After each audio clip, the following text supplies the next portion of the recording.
Terus bagaimana hubungan dengan anak saya yang sekolah di pesantren? Pak, ini mau nanya. sudah bersuci atau berwudu. Terima kasih Kemudian Bapak. bersentuhan dengan suami. Wudunya batal. Bismillah, Assalamualaikum warahmatullahi wabarakatuh. Alhamdulillahirabbil alamin. Allahumma shalli wa sallim ala nabiyyina Muhammad wa ala alihi wa ashabihi wa tabi'ina lahum bi ihsan ila yaumiddin. Alhamdulillah pemirsa Fatwa TV dan pendengar radio RTVC dimanapun Anda berada. Kita bersyukur dan memuji Allah Subhanahu wa taala di mana pada kesempatan sore hari ini kita masih dapat kembali berjumpa dalam program live interaktif Hidup Indah dengan Sunnah yang diampu oleh guru kita Al-Ustaz Dr. M.H. Hasan Ayatullah Hafizahullah Ta'ala, yang mana beliau merupakan salah seorang anggota Dewan Fatwa Perhimpunan Al-Irsyad. Dan Alhamdulillah pemirsa, pada kesempatan sore hari ini Al-Ustaz telah hadir menemani kebersamaan kita di studio Fatwa TV Jember. Mari kita sapa beliau pemirsa. Assalamualaikum Ustaz. Assalamualaikum warahmatullahi wabarakatuh. Ahlan wa sahlan. Alhamdulillah Ustaz. Kafalakum Ustaz Dana. Alhamdulillah bkhair. Alhamdulillah. Masyaallah. Dan kita doakan juga Ustaz, semoga para pemirsa dalam keadaan sehat Ustaz. Amin, amin. Mudah-mudahan semua kaum muslimin demikian. Amin. Jazakumullah khairan Ustaz. Baik pemirsa, mari kita bersama-sama menyimak nasihat pembuka yang akan disampaikan oleh beliau Hafizahullah Ta'ala. Silakan Ustaz. Baik, bismillahirrahmanirrahim. Alhamdulillahirabbil alamin. Wassallallahu wasallam wa barak ala abdihi wa rasulihi nabiyyina Muhammad wa ala alihi wa ashabihi wattabi'ina wa man tabi'ahum bi ihsanin ila yaumiddin. Amma ba'd, kaum muslimin, pemirsa Fatwa TV, pendengar radio As-Sunnah dimanapun antum berada. Disebutkan dalam Musnad Imam Ahmad, At-Tirmidzi dan lain-lainnya bahwa sahabat Buraidah ibn al-Husayb radhiyallahu anhu bercerita, asbaha Rasulullah sallallahu alaihi wasallam. Satu pagi Rasulullah sallallahu alaihi wasallam da'a Bilalan, memanggil Bilal. Kemudian beliau bertanya, bima sabaqtani ilal jannah? Fama dakhaltul jannata qattu illa sami'tu khashkhashataka amami. Apa yang membuat engkau mendahuluiku di dalam surga? Karena aku mendengar ketika masuk surga ada derap langkahmu di depanku. Dakhaltul barihata fasami'tu khashkhashataka amami. Aku tadi malam masuk surga. Dan kata para ulama, ini maksudnya adalah ketika beliau bermimpi untuk masuk surga. Dan mimpi para nabi adalah wahyu.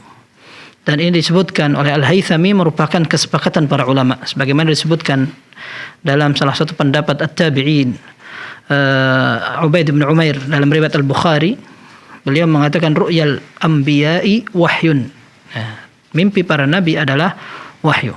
Rasulullah sallallahu alaihi wasallam bermimpi masuk surga, kemudian mendengarkan ada derap langkah Bilal. Maka beliau bertanya kepada Bilal, apa amal yang membuat engkau masuk surga sehingga aku mendengarkan derap langkahku di depanku? Kemudian Rasulullah SAW bercerita, tadi malam aku masuk surga, kemudian aku mendengarkan ada derap langkah kakimu di dalam surga. Fa'ataitu ala qasrin murabba'in musyrifin min dhahab. Maka aku datang menemui sebuah istana yang terbuat dari emas. Istananya megah sekali. Faqultu liman hadzal qasr? Ini punya siapa istananya? Faqalu lirajulin Arabi. Ini adalah istana milik seorang Arab. Maka kata Rasulullah sallallahu alaihi wasallam, ana Arabiyyun liman hadzal qasr? Aku orang Arab juga, tapi ini punya siapa istananya? Kemudian dia mengatakan lirajulin min Quraisy. Ini yang punya adalah orang Quraisy. Maka kata Rasulullah SAW, ana Qurasyiyyun liman hadzal qasr? Aku juga orang Quraisy. Ini punya siapa istananya? Qalu li rajulin min ummati Muhammad sallallahu alaihi wasallam. Mereka mengatakan ini adalah milik salah satu umat Rasulullah sallallahu alaihi wasallam. Maka kata Rasulullah SAW, ana Muhammad. Akulah Muhammad. Liman hadzal qasr? Siapa yang memiliki istana ini? Maka dijawablah li Umar bin Khattab radhiyallahu anhu. Istana ini adalah milik Umar bin Khattab radhiyallahu anhu. Kata Rasulullah sallallahu alaihi wasallam dalam riwayat Imam Ahmad, laula tadhakkartu ghairata Umar la dakhaltul qasr. Kalau bukan karena aku ingat cemburu Umar bin Khattab radhiyallahu anhu, aku ingin masuk ke dalam istana itu. Kalau dalam sebuah riwayat disebutkan di situ ada seorang wanitanya. Kalau seandainya dikatakan istana ini milik Umar, berarti wanita itu adalah orang yang berada di atas kafalah atau tanggung jawab Umar. Maka kata Rasulullah SAW, kalau bukan seandainya aku ingat tentang kecemburuan Umar bin Khattab, aku akan masuk ke dalam istana itu.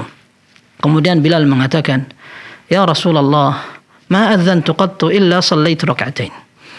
Yang aku kerjakan adalah setiap aku azan, aku akan berwudu. Aku akan salat 2 rakaat. Wa ma asabani hadathun qattu illa tawadda'tu 'indaha. Setiap aku batal dari wudu, maka aku akan segera berwudu. Fara'aitu anna lillahi 'alayya rak'atain. Maka setelah aku berwudu, aku pun mengatakan bahwa aku ingin salat 2 rakaat dan aku persembahkan untuk Allah Azza wa Jalla. Faqala Rasulullah sallallahu alaihi wasallam bihima. Maka Rasulullah SAW mengatakan berarti dengan 2 amal itu engkau bisa segera masuk ke dalam surga. Hadis ini disahih oleh para ulama. Hadis ini jelas menunjukkan tentang keistimewaan atau keutamaan sahabat Umar bin Khattab radhiyallahu anhu dan juga Bilal. Di waktu yang sama, hadis ini menunjukkan tentang keistimewaan salat 2 rakaat setelah wudu. Yang ini oleh Bilal bin Rabah radhiyallahu anhu dijaga dan dipelihara. Beliau selalu berusaha untuk wudu setiap beliau batal dari wudunya. Dan beliau pada saat batal, beliau selalu berusaha untuk wudu dan mengikuti dengan salat 2 rakaat. Jika seandainya salat 2 rakaat sunnah karena wudu memiliki keistimewaan seperti ini, bagaimana dengan salat fardunya? Rasulullah sallallahu alaihi wasallam menyebutkan, ada hadis qudsi, Allah berfirman, "Wa ma taqarraba ilayya 'abdi bi syai'in ahabbu ilayya mimma aftaradtuhu alaihi." Allah berfirman, aku tidak menyukai sebuah usaha seorang hamba dalam beramal lebih daripada apa yang aku wajibkan kepada hamba tersebut. Dan sangat disayangkan ketika kita melihat realita kaum muslimin yang banyak menyanyiakan salat fardu. Dan sangat biasanya mereka dalam meninggalkan kewajiban itu sampai di tengah-tengah kaum muslimin realita tidak sholat itu adalah hal yang wajar. Meskipun mereka mengatakan bahwa sholat itu wajib, akan tetapi kita melihat betapa sangat mudahnya seorang muslim menunda-nunda sholat. Dan ini yang diancam oleh Allah Subhanahu wa taala dalam surat Al-Ma'un yang sering kita dengar. Imam membacanya, fawailul lil musallin alladzina hum an salatihim sahun. Celaka orang yang salat, yaitu orang-orang yang meremehkan atau menyanyiakan salat. Ibnu Katsir mengatakan bahwa ayat ini asalnya tidak muncul untuk orang yang tidak salat. Akan tetapi ayat ini muncul untuk orang yang menunda-nunda salat, meremehkan sampai keluar dari waktunya. Kita bayangkan bagaimana seandainya ada orang yang sengaja tidak salat. Sekalipun kita katakan mayoritas ulama tidak mengkafirkan orang yang tidak salat selama dia tidak mengingkari kewajiban salat. Tapi subhanallah, kita sangat prihatin ketika kaum muslimin menganggap bahwa tidak salat merupakan hal yang wajar, merupakan hal yang biasa. Seandainya dia melihat ada keluarga yang meninggal, niscaya akan banyak orang yang memberikan ucapan bela sungkawa. Akan tetapi ketika melihat ada orang yang tidak salat, biasa sekali. Salah seorang ulama salaf mengatakan, seandainya salah satu dari keluargaku ada yang meninggal, niscaya semua kaum muslimin akan mengucapkan bela sungkawa. Akan tetapi ketika aku ketinggalan salat subuh berjamaah, hanya satu orang ulama yang mengucapkan bela sungkawa kepadaku. Maka ikhwan sekalian, ini menjadi PR besar dan bersama untuk seluruh kaum muslimin, bahwa salat ini menjadi satu-satunya simbol yang paling penting setelah keislaman dan persaksian syahadat kita. Jangan sampai Allah Azza wa Jalla memanggil kita dalam keadaan jauh dari ibadah, sedang tidak salat. Dan kita akhir-akhir ini melihat beberapa orang dipanggil Allah dalam keadaan yang baik sekali, sedang khutbah Jumat, sedang mengisi pengajian, atau bahkan kita pernah melihat jamaah haji Indonesia meninggal di Masjid Nabawi dalam melaksanakan salat subuh. Rasulullah SAW mengatakan, innamal a'malu bil khawatim. Sungguhnya amal seorang ditinjau, diukur dari bagaimana akhir perjalanan hidupnya. Maka kita berharap kepada Allah Azza wa Jalla agar kita diberikan husnul khatimah, dan sebelumnya diberikan istiqamah, agar agama ini mudah untuk kita laksanakan, dan itu memang betul-betul taufik dari Allah Subhanahu wa taala. Wallahu taala a'lam. Baik, terima kasih Ustadz atas nasihatnya. Semoga bermanfaat untuk Ustadz, untuk kita semuanya. Amin. Pemirsa, live interaktif sore hari ini juga dapat pula Anda simak melalui Relay Radio yang tergabung dalam Asosiasi Radio dan Televisi Islam Indonesia atau RTVC. Di antaranya adalah Radio Sahabat Tegal, kemudian Radio MDFM Probolinggo, Radio Sago FM Sumatera Barat, Radio Al Hikmah Banyuwangi, Radio Tua FM Riau, dan Radio Mas FM Sragen. Dan pemirsa, bagi Anda yang ingin bertanya secara langsung kepada Ustadz, silakan menghubungi kami di 0331 544 6087, 0331 544 6087. Baik Ustadz, pertanyaan pertama dari Daliman di Sumatera Utara, Ustadz. Baik. Bismillah Ustadz, adakah kewajiban kita untuk menyantuni anak yatim yang telah memiliki ayah sambung karena ibunya telah menikah lagi dan ayah sambung tadi telah mencukupi kebutuhan keluarganya? Dan adakah kewajiban bagi kita untuk menyantuni anak piatu? Mohon penjelasannya Ustadz, jazakumullahu khairan. Baik. Sebelumnya dijelaskan oleh para ulama bahwa yang dimaksudkan dengan yatim adalah orang yang kehilangan ayahnya sementara usianya masih kecil. Artinya dia belum baligh. Apabila dia sudah baligh, sudah besar, dewasa, bahkan sudah berkeluarga, maka tidak dikatakan dia adalah seorang anak yatim. Kemudian menyantuni anak yatim disebutkan dalam bahasa Arab artinya kafalah atau mengasuh. Ini maknanya luas sekali. Tidak hanya terbatas pada memberi makan, memberi pakaian, menyantuni dan sebagainya yang seperti kita pahami dan digalakkan oleh kaum muslimin, dan ini kita syukuri. Di hari-hari ini kita sering melihat ada acara santunan anak yatim. Kemudian mereka memberikan amplop, bingkisan, makanan, pakaian dan sebagainya. Akan tetapi lebih dari itu, apa yang kira-kira dibutuhkan oleh seorang anak yatim, maka ketika ada orang memperhatikan mereka, itu juga termasuk bentuk dari kafalah atau asuhan. Bisa dalam bentuk mengajari, mengarahkan tempat belajar, membantu dia dalam belajar, termasuk mendidik, memperhatikan dan membantu ibadahnya. Itu termasuk salah satu bentuk kafalah. Termasuk didoakan, diarahkan, dinasehati. Termasuk juga diantaranya yang terbiasa kita lihat, yaitu memberikan makan, mencukupi kebutuhan dan sebagainya. Ini namanya kafalah. Hukum asalnya itu sendiri adalah fardu kifayah menurut sebagian ahlul ilm. Fardu kifayah artinya apabila ada yang sudah mengerjakan, maka kewajiban itu gugur untuk orang yang lain. Sehingga ini tidak diwajibkan untuk masing-masing dan keseluruhan kaum muslimin. Nah, tapi ketika sudah ada yang memberikan asuhan, bantuan dan santunan, tidak berarti kesempatan ini tertutup untuk orang lain. Karena santunan itu bisa berupa arahan, nasihat, doa, bahkan perhatian. Termasuk juga seandainya sebuah bantuan tersusun atau terkumpul dari orang ini dan orang ini, para ulama membolehkan saja. Seorang membolehkan memberikan bantuan sosial kepada beberapa orang anak yatim dan beberapa orang yang memberikan, tidak apa-apa. Terlebih lagi jika seandainya kita kenal orang itu meskipun sudah memiliki ayah sambung, tidak apa-apa kalau seandainya ada yang ingin tetap memberikan kecukupan kebutuhannya, seperti itu. Akan tapi hukumnya tidak wajib memang dari awal. Hanya kalau seandainya kita sudah melihat orang itu dan dekat dan kita mampu, sementara anak ini jika seandainya tidak diasuh, maka dia akan terlunta-lunta. Nah, ini baru barangkali semakin ditekankan perintah itu atau anjuran itu. Wallahu alam. Sehingga kalau seandainya ada orang yang memang ingin terus memberikan santunan, bantuan dan sebagainya, tidak apa-apa, dan itu hukumnya sunnah dan ada keistimewaannya. Wallahu taala alam. Baik, jazakumullah khairan Ustaz. Kemudian apakah sama Ustaz jika anak itu piatu Ustaz? Wallahu alam. Memang sebagian orang Arab membedakan antara yatim yang kehilangan satu orang ayah atau kehilangan dua orang tua atau kehilangan dua-duanya atau hanya kehilangan ibunya saja.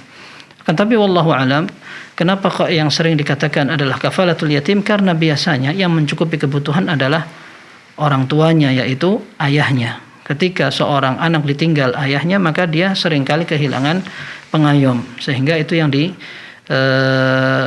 ditekankan. Akan tapi seandainya yang meninggal duluan adalah seorang ibu dalam bahasa kitab piatu dan dia memang butuh perhatian, wallahu alam, itu bisa jadi masuk ke dalam keistimewaan yang dianjurkan dalam syariat. Wallahu alam.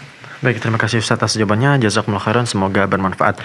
Selanjutnya Ustaz, pertanyaan dari hamba Allah di kota Jambi.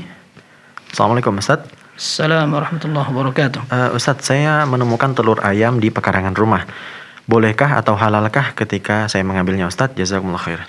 Ya, jazakumullah khairan. Barang temuan ini namanya luqatah. Ya, Rasulullah sallallahu alaihi wasallam pernah ditanya tentang luqatah.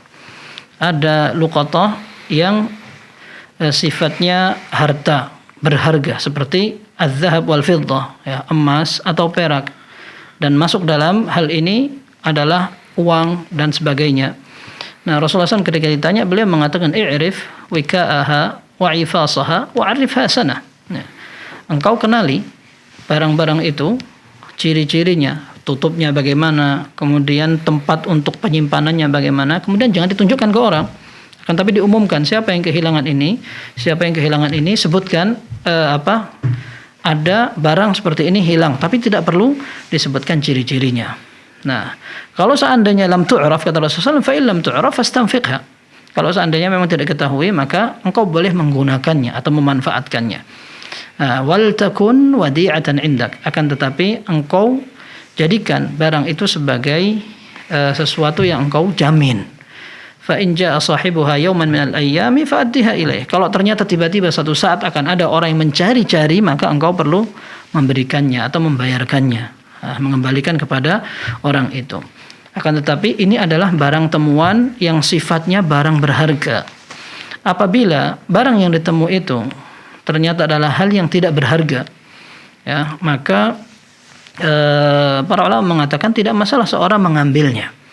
Di kelanjutan hadis yang tadi, Rasulullah SAW kemudian ditanya tentang ada orang yang menemukan seekor onta. Kata Rasulullah SAW, kenapa kamu mengambil seekor onta? Onta itu bisa hidup sendiri sampai datang pemiliknya. Nah, bagaimana seandainya yang saya temu adalah seekor kambing? Seekor kambing harus kamu selamatkan, karena kalau tidak kamu bisa ambil, atau kalau tidak akan didahului oleh serigala, maka diambil. Akan tapi para ulama menjelaskan, ketika kita menemukan seekor kambing, bukan berarti kita ambil langsung kita makan saja, kan, tapi kita tetap siap untuk mengembalikan apabila pemiliknya datang untuk mencari.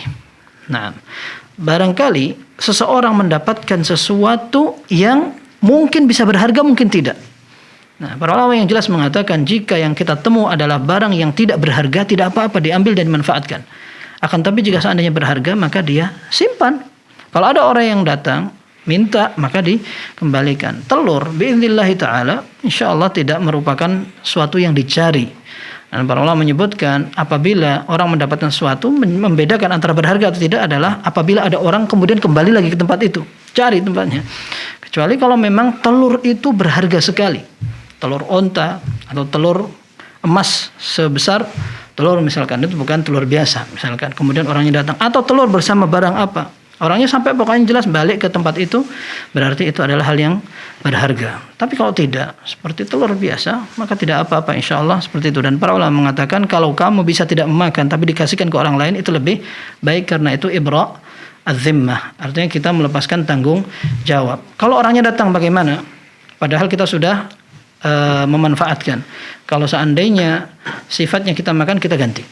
Kalau seandainya kita sudah berikan kepada orang lain, maka kita berikan solusi kepada dia. Saya sudah sampaikan, saya sudah berikan kepada orang. Antum mau ambil kembali, silahkan.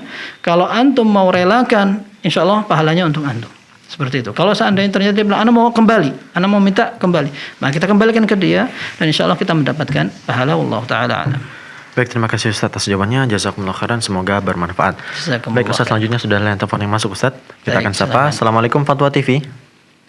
Waalaikumsalam warahmatullahi wabarakatuh. Ya, silakan Ibu. Ya. Assalamualaikum Ustaz. Waalaikumsalam warahmatullahi wabarakatuh.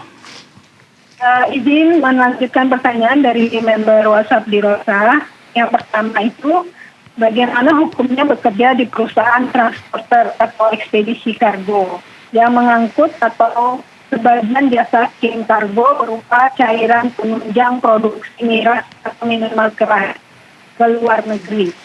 Jadi perusahaan tempat Ana bekerja ini mendapat shipment ekspor cairan penunjang produksi miras. Dan Ana sebagai consumer service-nya atau handle dokumen. Bagaimana, apakah halal gaji yang Ana dapatkan? Ana adalah seorang ibu rumah tangga, Ana adalah single parent dan tulang punggung keluarga saat ini. Yang kedua, Ana bekerja di hotel syariah. Ketika Ana membuatkan tagihan untuk pelanggan, itu dia meminta dinaikkan harganya di bill itu. Ketika Ana tanya kepada pimpinan, kata pimpinan boleh diraja nggak apa-apa. Ana jadi risih Ustaz karena itu tidak sesuai dengan bill yang sebenarnya. Bagaimana hukumnya itu Ustaz? Baik, cukup Ibu ya? Iya, 2 pertanyaan ya. Oke. Ya, terima kasih Ibu. Jazakallahu khairan. Assalamualaikum. Assalamualaikum warahmatullahi wabarakatuh. Silakan Ustaz. Yang pertama miras ya. Ya, dia bekerja di kargo Ustaz. Kargo tapi ada miras-mirasnya Iya. tadi. Barang yang akan dikirim saat itu adalah penunjang produksi miras Ustaz. Oh, taib. Hukum asalnya bekerja di semua lembaga selama tidak ada mahdzur atau larangan dan juga yang diharamkan syariat boleh, halal hukumnya.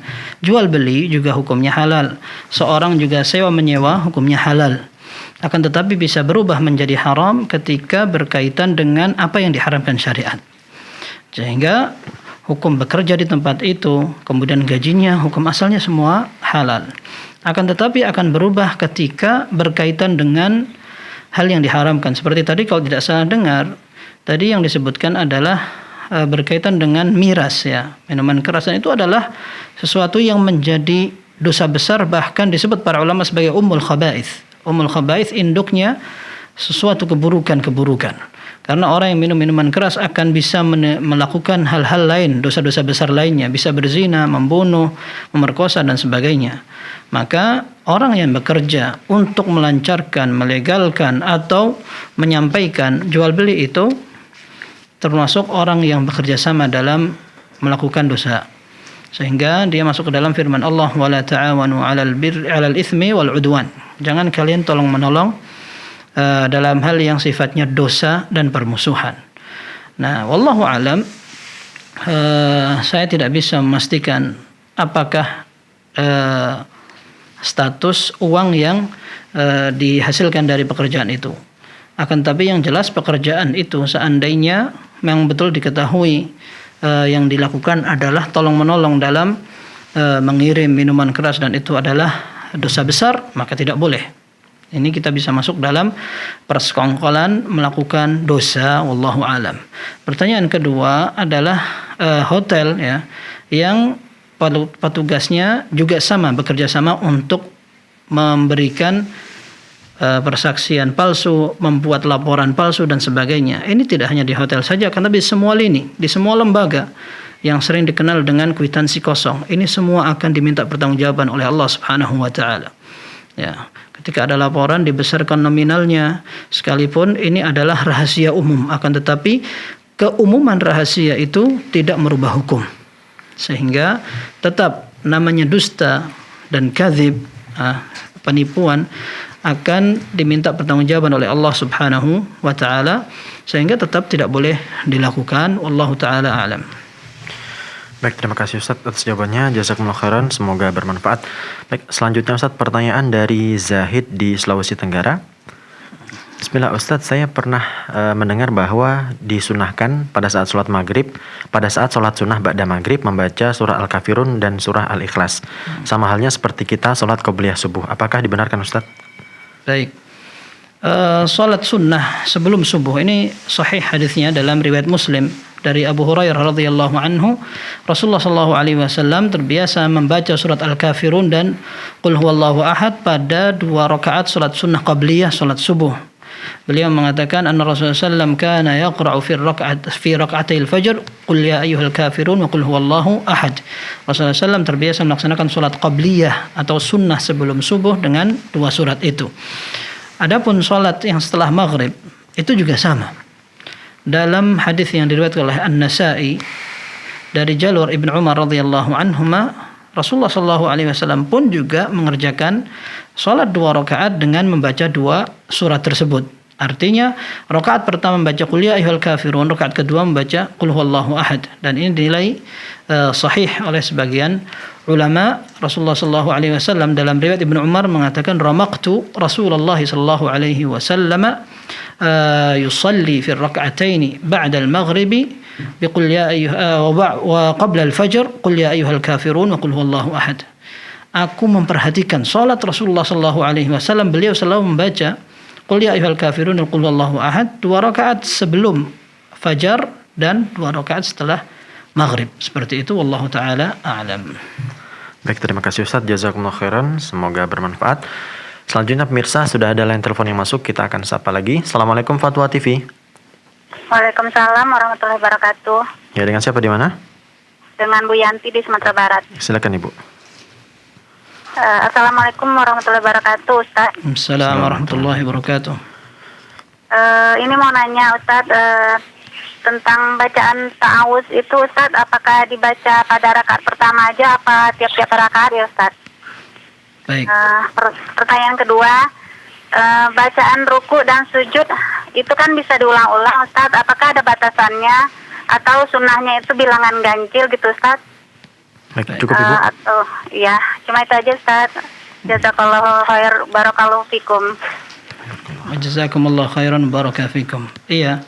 Yang pertama, ta'awudz atau minta perlindungan kepada Allah Subhanahu wa taala ini dibaca di awal bacaan. Di rakaat pertama dalam salat kita membacanya di awal salat. Adapun rakaat-rakaat berikutnya kita sudah membaca ayat sebelumnya dengan ta'awudz, maka tidak perlu mengulang ta'awudz kembali, wallahu alam, seperti itu. Demikian pula di luar salat. Ketika kita membaca Al-Qur'an di luar salat, kemudian kita membaca Al-Quran pertama kali kita buka mushaf atau kita membaca bacaan pertama, kita menggunakan ta'awudz. Akan tetapi kemudian setelah itu kita ada kesibukan sedikit sehingga kita tinggal sebentar untuk mengambil sesuatu, lalu kita ingin melanjutkan bacaan Al-Quran kita, tidak perlu kita mengulangi ta'awudz itu kembali karena sudah kita baca di awal bacaan, wallahu ta'ala a'lam. Kemudian yang kedua, membaca doa dalam salat seperti subhana rabbiyal azim, subhana rabbiyal a'la. Ada riwayat yang mengatakan Rasulullah SAW membaca 1 kali. Ada yang mengatakan, ada riwayat yang menunjukkan bahwa Rasulullah SAW membaca sampai 3 kali. Subhana rabbiyal azim, subhana rabbiyal azim, subhana rabbiyal azim, atau subhana rabbiyal a'la, seperti itu. Sehingga tidak harus membaca dengan jumlah ganjil. Akan tetapi membaca walaupun sekali sah. Kemudian kalau seandainya dilebihkan pun tidak apa-apa. Akan tetapi kita tidak boleh menentukan sesuatu yang tidak ada keterangannya. Misalkan saya lebih suka bilangan 5 karena saya anak kelima, karena saya pernah mendapat keuntungan ketika hari kelima dan sebagainya. Akhirnya saya ingin membaca 5 kali terus. Nah, ini tidak ada ketentuannya.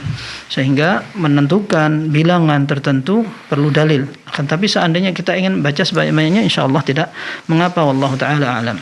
Baik, terima kasih Ustaz, jazakumullah khairan. Dan selanjutnya pemirsa, ada lagi yang telepon yang masuk. Mari kita sapa terlebih dahulu. Assalamualaikum Fatwa TV. Waalaikumsalam warahmatullahi wabarakatuh. Insyaallah, baik, silakan Ibu. Ya, assalamualaikum warahmatullahi wabarakatuh Ustaz. Assalamualaikum warahmatullahi wabarakatuh. Alhamdulillahirabbil alamin. Tentang membaca 100 ayat yang kemarin saya tanyakan, alhamdulillah sudah saya amalkan dan sudah saya ajarkan kepada anak-anak kami, terutama yang dekat. Terus sekarang yang saya tanyakan tentang bacaan istirja. Di sini kami membaca sebuah buku bahwa ketika mendapat musibah itu membaca alhamdulillah dulu, baru membaca istirja. Nah, terus kalau juga ada nih hadis yang menyatakan Rasulullah Shallallahu Alaihi Wasallam bersabda, jika anak seorang hamba meninggal, Allah berfirman kepada malaikat, kalian telah mencabut anak hambaku. Mereka menjawab, iya Allah. Terus apa yang diucapkan? Mengucapkan alhamdulillah dan istirja. Terus kalau bagi kita-kita ini belum biasa, belum, kalau dalam bahasa Jawanya belum lumrah. Itu kalau dikasih alhamdulillah dulu, terus bagaimana? Terus itu saja yang saya tanyakan, itu memang hadis sahih atau bagaimana? Terima kasih jawabannya. Jazakumullah khairan. Assalamualaikum warahmatullahi wabarakatuh. Waalaikumsalam warahmatullahi wabarakatuh. Iya. Ibu Rusmini, mudah-mudahan Allah Azza wa Jalla memberikan kepada ibu dan keluarga istiqamah dan juga panjang umur dalam ketaatan kepada Allah Subhanahu wa taala. Adapun seorang ketika ditimpa musibah, ini anjurannya adalah istirja seperti yang ibu tadi sebutkan. Dalam Al-Quran disebutkan alladzina idza asabathum musibatun qalu inna lillahi wa inna ilaihi raji'un. Orang yang apabila didatangi musibah maka mereka akan mengatakan inna lillahi wa inna ilaihi raji'un. Adapun apa yang disebutkan dalam keterangan para ulama, ada orang yang memiliki tingkatan lebih tinggi daripada orang yang bisa sabar dalam menghadapi musibah, yaitu dia bisa ridha kepada Allah Subhanahu wa taala. Kenapa ridha? Karena dia tahu musibah yang diberikan kepada dia ini datangnya dari Allah dan itu pasti mengandung hikmah dan itu pasti yang terbaik karena Allah yang tentukan. Lalu dia ridha kepada Allah, fayardha wa yusallim, kata seorang sahabat. Maka dia pun menyerahkan semuanya kepada Allah dan ridha. Nah, ini adalah tingkatan yang mustahab atau disukai dan lebih utama kata para ulama. Akan tapi apakah kemudian alhamdulillah menjadi pilihan dalam menghadapi musibah? Wallahu alam. Saya belum pernah mendengar fatwa para ulama tentang anjuran itu dan insyaallah kita akan pelajari kembali. Wallahu taala alam. Baik, terima kasih Ustaz. Jazakumullah khairan jawabannya, semoga bermanfaat. Dan pemirsa, alhamdulillah satu lagi telepon yang masuk, kita akan sapa. Assalamualaikum Fatwa TV.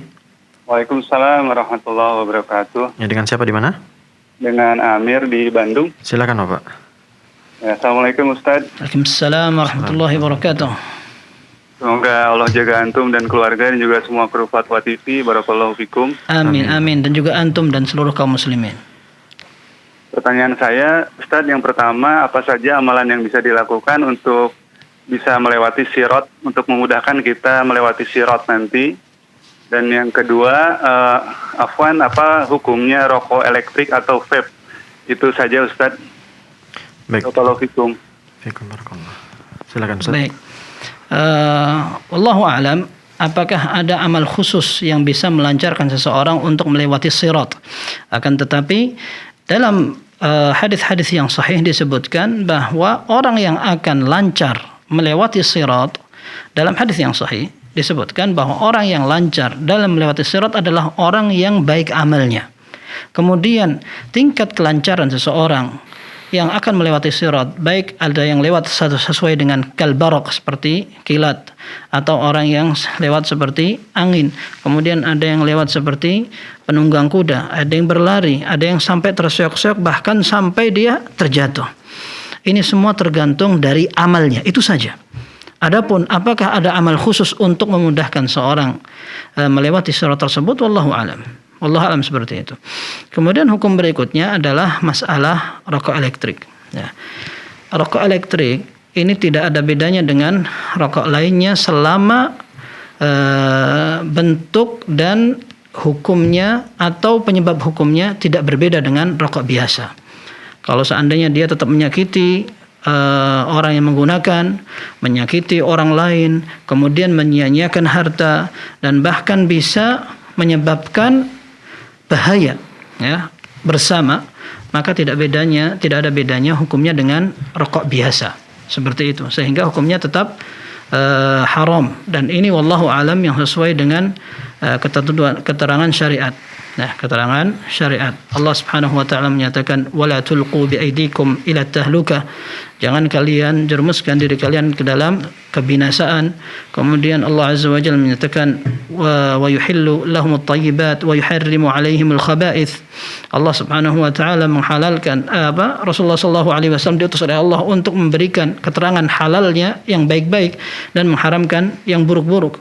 Apakah rokok masuk ke dalam pilihan yang baik-baik? Nah, jelas merugikan diri sendiri, merugikan keluarga, merugikan orang lain, baunya, bahayanya dan sebagainya. Dan ini disepakati oleh seluruh manusia berakal. Dan kenyataannya orang yang membela-bela rokok adalah orang yang sudah terlanjur ketergantungan dengan rokok tersebut, sehingga mereka bahkan berusaha untuk memoletisir hukum yang ada dalam syariat agar membiarkan atau membolehkan hukum itu. Sehingga wallahu alam hukum rokok elektrik dengan yang lainnya tidak berbeda selama penyebab dan prakteknya dan juga bahayanya tidak berbeda dari rokok-rokok biasa. Wallahu alam. Baik, terima kasih Ustaz, jazakumullah khairan, semoga bermanfaat. Baik, selanjutnya Ustaz, pertanyaan dari Ummu Fasa di Sumatera Selatan. Assalamualaikum Ustaz. Ustaz, apakah dibenarkan jika wanita hanya berada di dalam rumah, tidak berinteraksi dengan tetangga, sampai-sampai tidak dikenal oleh tetangga kiri kanan? Dan apabila bahkan sampai tetangga yang meninggal pun dia tidak tahu dan tidak bertakziah, Ustaz. Baik. Memang dalam syariat wanita dianjurkan untuk tinggal di rumah. Dalam Al-Quran surat Al-Ahzab Allah menyatakan waqarna fi buyutikunna wa la tabarrajna tabarrujal jahiliyatil ula. Maka hendaklah kalian tinggal di rumah, menetap di rumah, dan jangan bersolek, berdandan seperti kaum wanita jahiliyah yang dulu. Nah, ini para ulama mengambil kesimpulan seperti Al-Qurtubi dalam tafsirnya, kemudian juga Abu Bakar Al-Jassas dan juga para ulama lainnya mengatakan bahwa hukum asalnya para wanita dianjurkan untuk tinggal di rumah. Wala takhrujna min buyutihinna illa li darurah. Mereka tidak diizinkan keluar kecuali ketika ada kondisi darurat atau kebutuhan. Ya. Dan kebutuhan orang berbeda-beda. Termasuk di antara yang disebutkan adalah orang ingin sholat bersama kaum muslimin di masjid. Rasulullah SAW menyatakan, la tamna'u ima Allahi masajid Allah. Wahai para sahabatku, jangan kalian halangi, jangan kalian larang kaum wanita untuk sholat di masjid. Kemudian Rasulullah SAW bahkan memerintahkan kaum wanita yang terbiasa tinggal di rumah untuk keluar menyaksikan sholat hari raya. Termasuk di antaranya adalah ketika mereka ingin jual beli, mencukupi kebutuhan, apabila ada peperangan mereka ingin membantu boleh. Dan para ulama mengatakan bahwa jika seandainya seorang wanita keluar untuk bekerja boleh dengan berbagai catatan. Di antaranya adalah ketika seseorang keluar setelah menyelesaikan urusan yang lebih wajib di rumahnya. Kemudian yang kedua, tempat bekerjanya tidak ada ikhtilat, campur antara laki dan perempuan. Nah, kemudian yang ketiga, memang dia keluar butuh, bukan hanya sekedar refreshing di rumah penat dan sebagainya. Seperti itu. Nah, ini hal-hal yang kaitannya dengan wanita yang tinggal di rumah. Rasulullah SAW satu saat pernah ditanya oleh bibi dari Jabir bin Abdullah radhiyallahu anhuma. Pada saat itu bibinya Jabir bin Abdullah dicerai oleh suaminya. Maka dia berada pada masa iddah. Masa iddah adalah masa penantian ketika seorang wanita ditinggal mati suami atau ditinggal cerai oleh suami. Maka dia tidak boleh bersolek, tidak boleh berdandan, dan tidak boleh keluar dari rumah. Nah, saat itu dia ingin, atau bibinya dari Jabir bin Abdullah ingin keluar untuk memanen kurma. Ternyata ada orang yang menegur, kami sedang iddah, kenapa kamu keluar-keluar? Akhirnya bibi dari Jabir bin Abdullah bertanya kepada Rasulullah SAW bahwa aku ingin keluar untuk mengambil atau memanen kurmaku, tapi ada orang yang melarangku. Nah, kata Rasulullah SAW, bala fajuddi nakhlaki fa innaki asa an taf'ali ma'rufan aw tasaddaqi. Kata Rasulullah SAW, tidak apa-apa kamu keluar, kamu boleh untuk mengambil, memanen kebun kurmamu, karena bisa jadi kamu setelah ini bisa sedekah dengan kurmamu atau bisa memberikan kebaikan dari kurma itu. Artinya para ulama mengambil kesimpulan, kalau seandainya orang yang iddah dan dia tidak boleh keluar, boleh keluar karena ada kebutuhan, maka seorang wanita pun bisa aja keluar dari rumahnya karena ada kebutuhan seperti itu. Sehingga seorang tidak mengharamkan dirinya untuk keluar dari rumah sampai tidak kenal dengan tetangganya, sampai tidak datang takziah, sampai tidak tahu kalau ada kejadian apapun di luar rumahnya. Akan tapi ini juga perlu kita pahami bahwa wanita di zaman sekarang ini terbalik dari hal-hal yang seperti itu. Kebanyakan mereka tidak merasa tenang kalau tidak keluar dari rumahnya, padahal kebutuhannya sepele, hanya ingin berganti hawa dan sebagainya. Wallahu taala a'lam. Baik, terima kasih Ustaz atas jawabannya, jazakumullah khairan. Selanjutnya Ustaz, pertanyaan dari hamba Allah di DKI Jakarta. Bismillah Ustaz. Salah satu doa makan yang populer di Indonesia adalah Allahumma barik lana fima rozaqtana wa qina adzabannar. Pertanyaannya, bagaimana hukum doa tersebut? Apakah doa tersebut boleh diamalkan Ustadz? Mohon penjelasannya. Iya, memang betul doa itu populer sekali. Dan doa itu disebutkan oleh Al-Imam An-Nawawi rahimahullah dalam kitab beliau Al-Adhkar. Akan tetapi doa itu ternyata merupakan doa yang lemah dari sisi sanadnya. Bukan hanya lemah, bahkan lemah sekali. Hadis ini diriwayatkan oleh Imam Ibnu Adi dalam Al-Kamil.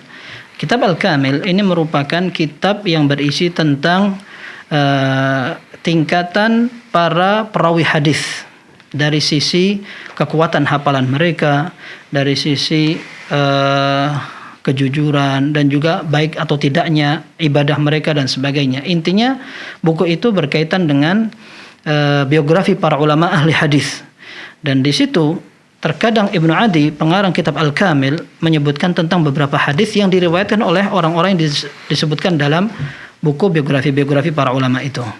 Nah, di sini ada seorang rawi di dalam kitab itu yang disifati sebagai orang yang munkarul hadisi jiddan. Ya. Munkarul hadisi jiddan, kata Al-Bukhari dan Abu Hatim, dan dua-duanya merupakan seorang ulama ahli hadis, pakar hadis yang sangat senior. Ya. Al-Bukhari dan Abu Hatim, dua-duanya mengatakan bahwa ada seorang rawi yang dinilai munkarul hadisi jiddan. Jadi mungkar sekali hadisnya. Nah, sehingga kedudukan hadisnya adalah dhaif jiddan atau lemah sekali. Sehingga kalau seandainya ada orang yang ingin makan menggunakan doa itu, maka dia perlu mengetahui bahwa doa yang dia baca itu kedudukan hadisnya lemah. Taib, gampang sekali, ada solusi doa yang lebih mudah dan sahih. Dalam Sahih Bukhari dan Muslim, Rasulullah SAW menyatakan kepada salah seorang sahabat yang bernama Umar ibn Abi Salamah, "Ya ghulam, sammillah, wa kul biyaminik, wa kul mimma yalik."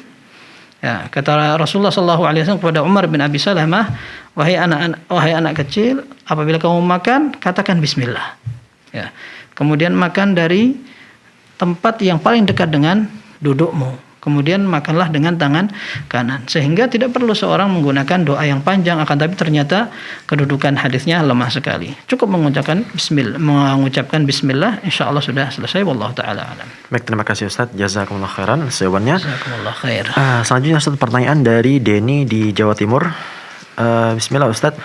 Saya adalah orang yang alergi dengan debu. Ketika salat saya takut mengganggu orang lain jika bersin-bersin, sehingga saya memakai masker di masjid yang berdebu dan melepasnya di masjid yang tidak berdebu. Bolehkah demikian Ustaz? Iya. Salat menggunakan masker ini menjadi realita yang menarik, terutama di tengah pandemi dan kondisi kaum muslimin yang sedang diuji oleh Allah Subhanahu wa taala. Dan ini disebut oleh para ulama dalam buku-buku mazhab yang 4 tentang salat yang menggunakan sedang dalam keadaan talassum. Talassum artinya menggunakan masker dan penutup muka. Para ulama pun berbeda pendapat. Ada yang mengatakan talassum itu artinya hanya menutupi mulut saja. Kalau tidak salah Syafi'iyah mengatakan yang dikatakan talassum itu hanya menutupi mulut. Dalam mazhab Malikiyah, talassum itu artinya menutupi mulut dan hidung. Nah, mereka menyebutkan ada sebuah hadis Rasulullah sallallahu alaihi wasallam naha an yughatti ar-rajulu fahu fi shalah. Rasulullah sallallahu alaihi wasallam melarang seseorang untuk menutupi mulutnya dalam salat. Akan tapi hadis ini meskipun dihasankan sebagian ulama, akan tapi banyak para ulama yang mendhaifkan atau menganggap atau menilai bahwa hadis ini lemah. Pun demikian, semua ulama sepakat. Semua ulama dalam 4 mazhab, Hanabilah, Syafi'iyah, Malikiyah dan Hanafiyah, bahwa salat dalam keadaan talassum atau menggunakan penutup muka adalah makruh. An-Nawawi dalam kitab Al-Majmu' menegaskan bahwa salat seseorang dengan menggunakan masker itu tidak ada kaitannya dengan batal atau tidak, akan tetapi masalah dengan makruh atau tidak. Mana yang lebih afdal? Tidak ada kaitannya dengan kalau orang pakai masker berarti salatnya batal, tidak sah, tidak seperti itu. Nah, ini pun para ulama mengatakan Yang makruh adalah menggunakan masker ketika tidak ada hajah, tidak ada keperluan.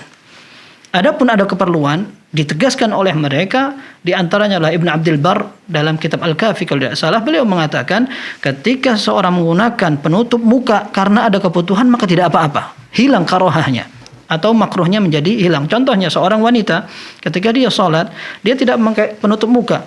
Ketika ada seorang laki-laki yang tidak mahram lewat di depan dia, kemudian dia ingin menutup mukanya, tidak apa-apa. Sholatnya tidak batal dan tidak makruh sama sekali. Dan ada lagi yang lebih tegas dari ini adalah hadis dalam Sahih Muslim. Rasulullah sallallahu alaihi wasallam menyatakan, "At-tatha'ubu fi as-salati minasyaitan. Fa idza tatha'aba ahadukum falyaqdhim mastata'." Ya. Menguap dalam salat itu datang dari syaitan. Maka apabila salah seorang di antara kalian tatha'ub atau menguap, hendaklah dia berusaha menutup dengan sebisa mungkin. Fa inna syaitana yadkhul, karena syaitan akan masuk melalui orang yang membuka mukanya ketika menguap dalam salat. Sehingga para ulama mengatakan apabila dia menahan dengan mulutnya tidak mampu, maka dia tutupi mukanya. Nah, ini menunjukkan bahwa salat menutup muka adalah hal yang dibolehkan ketika dibutuhkan dan hilang karohah atau nilai makruhnya. Maka ketika dalam kondisi pandemi, apalagi seperti yang disebutkan ketika orang sakit, memiliki hasasiyah atau sensitif, tidak terbiasa dengan debu atau dingin, sehingga dia akan mengeluarkan bersin atau baksil, virus dan sebagainya, maka boleh seorang sholat menggunakan kamamah atau penutup muka, masker seperti sekarang. Apalagi seandainya pemerintah dalam usaha untuk meredam dan meredakan penyebaran virus mewajibkan masyarakatnya untuk menggunakan masker dalam salat mereka, maka ini menjadi wajib. Ini menjadi wajib. Anda ingat sekali Syekh Sulaiman Ar-Ruhaili hafizahullah, beliau sampai mengatakan bahwa hukum salat menggunakan masker dalam kondisi seperti ini, apalagi diwajibkan oleh pemerintah, maka berpindah hukumnya. Karena ada penekanan dari pemerintah, dan ini masuk dalam pembahasan kita taat kepada pemerintah yang tidak berkaitan dengan maksiat kepada Allah Subhanahu wa taala. Kita harus taati. Dan beliau mengatakan, saya pesankan kepada kaum muslimin ketika mereka keluar dari rumah untuk menggunakan masker, baik salat maupun di luar salat, seperti itu. Wallahu taala a'lam. Insyaallah. Terima kasih Ustaz jawabannya. Jazakumullah khairan. Selanjutnya Ustaz, pertanyaan dari hamba Allah di Tasikmalaya Ustaz. Bismillah Ustaz. Di kampung saya sedang digalakkan sedekah pada hari Jumat. Ada yang membayar iuran rutin setiap hari Jumat sebanyak 20.000. Ada pula yang sebanyak seikhlasnya. Karena kami membaca hadis yang menyebutkan bahwasanya sedekah di hari Jumat maka pahalanya sama dengan melakukan umroh. Apakah itu benar Ustaz? Mohon penjelasannya.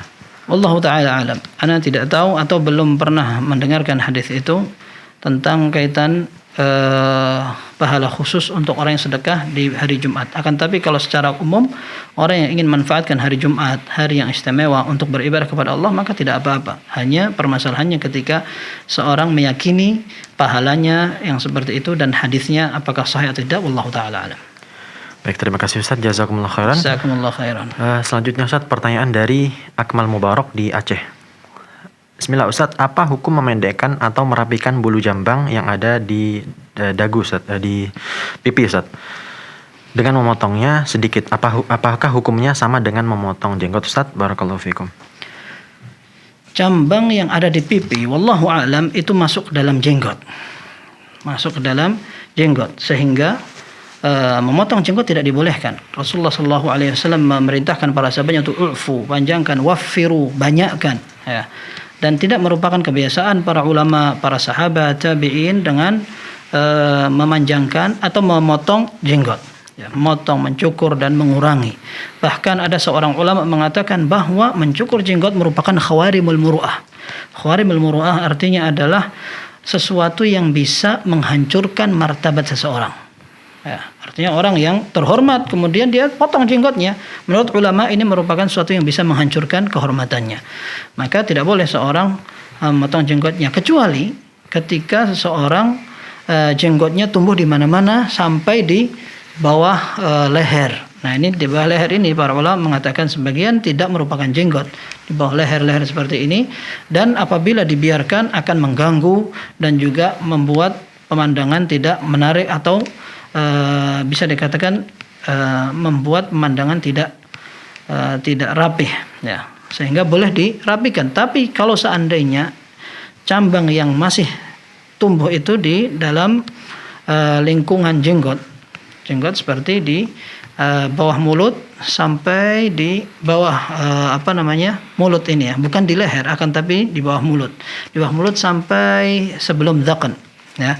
Kemudian dari telinga sampai kanan ini sampai kiri ke depan sedikit begini, ini semua masuk ke dalam jenggot sampai ke bawah. Para ulama mengatakan yang tidak termasuk jenggot adalah yang sampai di dekat dengan leher. Wallahu taala a'lam, seperti itu. Baik, terima kasih Ustadz, jazakumullah khairan. Selanjutnya Ustadz, pertanyaan dari Cici di Kabupaten Tangerang. Assalamualaikum Ustadz, izin bertanya, adakah salawat yang lebih ringkas daripada salawat Ibrahimiyah Ustadz? Apakah lafaz Allahumma sholli ala Muhammad wa ali Muhammad ini juga termasuk salawat Ustadz? Jazakumullah khairan. Taib. Salawat yang pernah dinukil dalam Sahih Bukhari dan Muslim adalah salawat Ibrahimiyah, dan itu yang paling istimewa. Akan tetapi salawat yang artinya adalah doa agar disampaikan kepada Rasulullah SAW ini bisa dilakukan dengan lafaz yang ringkas, selama itu berisi dengan doa yang berkaitan dengan salawat itu. Seperti bisa dikatakan Allahumma salli ala Muhammad, atau bahkan dikatakan alaihi salatu wassalam, atau dikatakan sallallahu alaihi wasallam. Ketika kita mendengar nama Muhammad atau Rasul atau Nabi sallallahu alaihi wasallam diucapkan, maka kita segera mengucapkan salawat atau bersalawat kepada Rasul sallallahu alaihi wasallam. Bisa dengan kata-kata yang ringkas, Allahumma salli ala Muhammad, bisa dengan alaihi salatu wassalam, bisa dengan sallallahu alaihi wasallam. Baik kita yang menyebutkan atau kita yang mendengar. Ya, kita mendengar, maka kita dianjurkan untuk mengucapkan salawat dengan lafaz yang ringkas maupun yang panjang. Wallahu a'lam. Baik, terima kasih Ustaz, jazakumullah khairan. Selanjutnya Ustaz, pertanyaan dari Haidar di DKI Jakarta. Bismillah, Ustaz, saya tinggal di rumah mertua bersama dengan 2 anak perempuan. Qadarullah istri saya wafat. Apakah saya harus keluar rumah dikarenakan di rumah tersebut juga ada kakak ipar saya? Mohon nasihatnya Ustaz. Baik. Itu kondisinya adalah ketika kita tinggal bersama ipar. Tidak ada kaitannya apakah istri sudah meninggal atau belum. Karena ipar, kata Rasulullah sallallahu alaihi wasallam, alhamu al-maut. Kata Rasulullah sallallahu alaihi wasallam, iyyakum ad-dukhula 'ala nisa.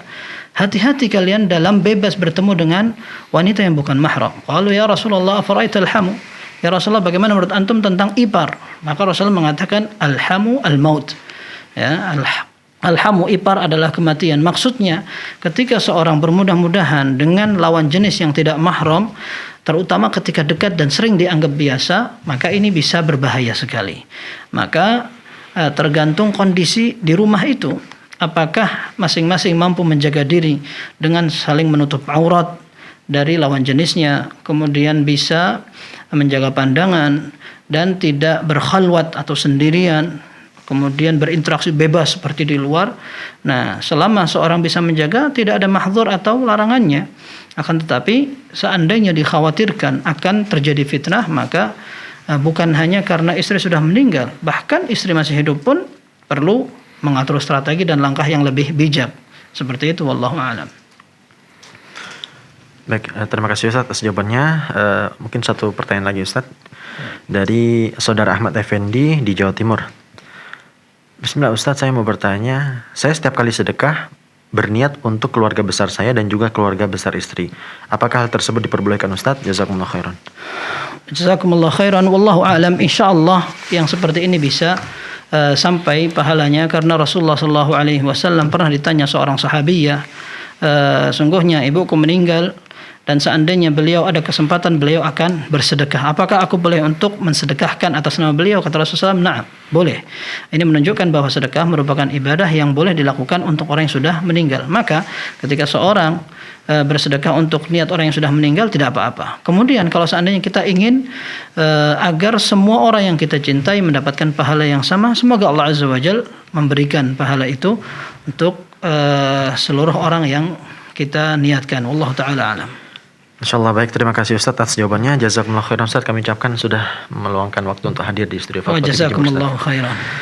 Baik pemirsa, saksikan terus live interaktif hanya di Fatwa TV mulai dari hari Senin sampai dengan Jumat di waktu yang sudah terjadwal. Kemudian pemirsa, informasi seputar Dewan Fatwa Perhimpunan Al-Irsyad dapat Anda akses di website www.dewanfatwa.com. Dan jangan lupa untuk mengikuti akun-akun media sosial Dewan Fatwa Perhimpunan Al-Irsyad. Dan pemirsa, itulah tadi live interaktif bersama Ustaz Dr. MH Hasanatullah. Kami mohon pamit undur diri. Wassalamualaikum warahmatullahi wabarakatuh. Terus bagaimana hubungan dengan anak saya yang sekolah pesantren? Ini mau nanya sudah bersuci atau kemudian bersentuhan dengan suami, wudunya batal.